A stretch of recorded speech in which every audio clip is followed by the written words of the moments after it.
Good afternoon mga kalapatids. Ako nga pala si Mandy Belan ng Santa Rosa, Laguna. Vultures din. Welcome kayo sa aking loft. Tara, pasyal tayo.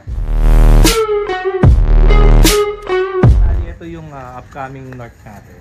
So ba, ano to, Idol? Bagong tayo? Bago lang yan. Actually, ano yan likod ng multicab. Hiningi ko lang yan kay Utol. Metallier kami yung business namin. May nagpagawang multicab, hindi natapos. Hiningi ko yung likod. Tapos pinagawa ko na nanalo. Yeah. Ito, mga breeders pa rin. Breeders pa rin. Breeders pa rin yan. So medyo marami tayong kinakasa pagka south. Okay. Masarap, mas maraming ibon. So bali, Idol, ilan years na po kayo nag-iibon sa ngayon po? So, kailan po kayo nag-start magkalapate? Nag-start tayo, siyempre yung younger era batang 90s. Wala naman tayong gadgets nung araw. So, ayan, elementary days. Tapos, nagseryoso tayo. 1998, nag-acquire na tayo ng mga pangarera. Kaya lang, that time wala pang racing dito sa Laguna. Opo. San Pedro pa lang. So, dyan tayo nakakabili ng ibon nung araw pa. So bali, Idol, yung mga alaga nyo nung dati, talagang pangarera na rin? Pangarera na yan. May bloodline na bumibili ako nun. Mga pari-finisher na. Ganun. Iniipon ko yung baon ko. Di parang 50 pesos a day. Malaki na yon. Kasi may konting negosyo. Si Airpat nun. Ipunin ko yan hanggang sa maka 500 pesos. Bibili tayo ng finisher sa San Pedro. Ayan. That time malaking halaga si 500 pesos. So bali, Idol, yung presyo ba dati saka sa presyo ngayon, ano yung pinagkaiba na? Malaki yung kasi ngayon, magkano ibon? So kumbaga sa mga finisher ngayon, sa finisher dati, yung mga presyuhan, Idol, mas sobrang laki na, Idol. Unang-una dati, kaunti ang naglalaro. So, kaunti ang finishers. Out ka man, medyo pricey. Unlike ngayon, di ba? May mga bata nakakapag-finishers. Idol. Kaya, makakakuha ka ngayon ng mga finishers na medyo kaya ng presyo. Hindi katulad po dati. Kagaya dati.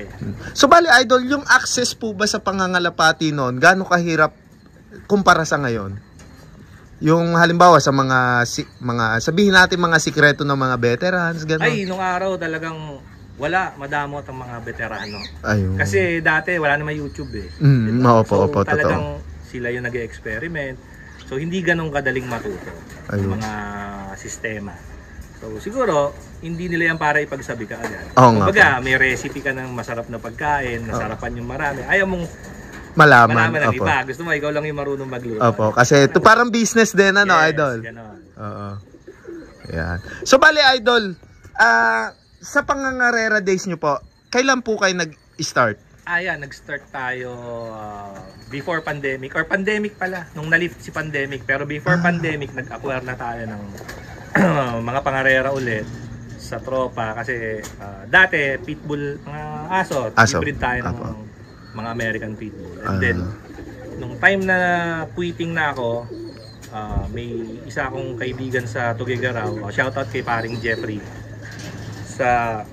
inoffer niya sa akin yung mga breeders niya kasi quitting siya ng Kalapate.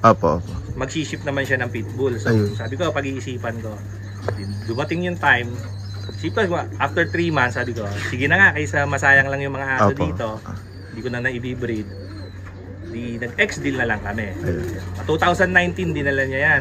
So dito lang, parang kaputukan na rin ng pangangarera ngayon. No, Idol. Marami nang may mga nag-i-start na po na nagbablog-vlog ng mga pangarera na Idol. Tapos yun, breed. Pero that time may trabaho pa ako. Kumbaga hindi nyo pa po napupukusan noon? Hindi pa. Alaga lang, paronda, pag may time. Hanggang sa kinausap ko yung bilas ko, sabi ko, laruan mo habang nagtatrabaho ako. Laro ka, ako bahala sa budget. Kumbaga hati na lang, partnership. Sa yung labor, ako sa budget. Gulong-gulong pa nung una. Tapos nung pag nag-pandemic na nga, since naka-work from home na ako, sabi ko, try ko. Breed ako, sakto, na-lift si pandemic, may series na si CSW RPC, unang south yata nila dito.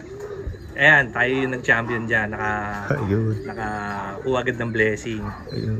YBOB yun. Pero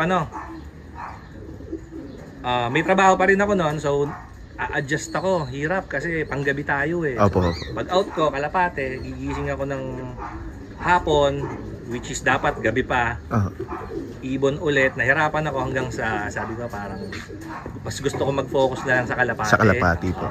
Kasi nabigyan agad tayo ng beginner's luck. Ah, opo. Tinuloy ko lang hanggang sa, ayan, medyo naging malikot tayo. Yung mga ibon, eksperimento, without knowing na maganda na pala yung sinimulan mo, Isinimula, opo. dapat tinuloy mo na Tuloy-tuloy. lang. Kumbaga, trial and error pa rin, Oo. no, idol? Siyempre, since parang newbie ulit, Opo, dahil opo. comeback days, ayan, acquire ka ganito, kay ganyan, hanggang sa dumami yung gulong, tapos nagbalik tayo, north na ng 2022 yata. Ah, lately lang, ano, CSWRPC idol? ulit. Nanalo ulit tayo dyan, 7th overall naman ang YB. Ayun. So, magandahan na talaga din ang pricing noon, ano, idol? Oo, maganda na.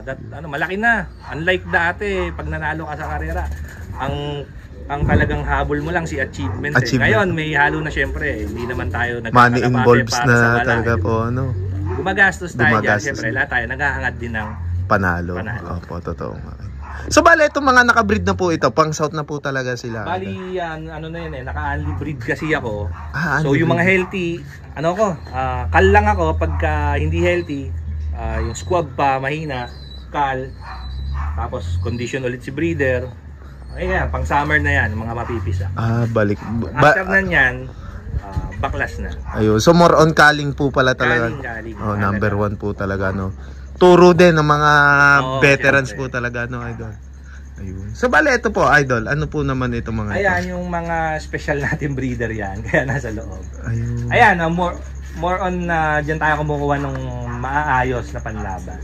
Yung mga nasa labas, mga test birds yan. Pero yung mga nandito, mga tested na to.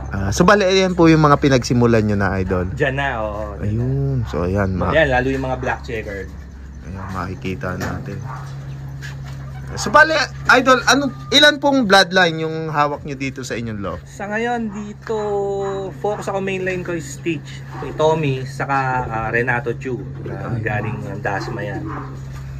Tapos, ayan, may mga dinedevelop tayo. Meron tayo dyan mga Jong Venko na galing din sa tropa. Magagaling, dumudulo. Problema ko pag derby, may mga sakit yung iba. Laging ganon. Maganda sana nila laban, kaya lang, Nagkakaproblema sa problema duluan. sa health pag derby na. So, Ayun. pinag-aaralan ko ngayon. Kagaya nito. Yung pack na checkered is Santa Ana Clacker yan. Paris Santa Ana yan.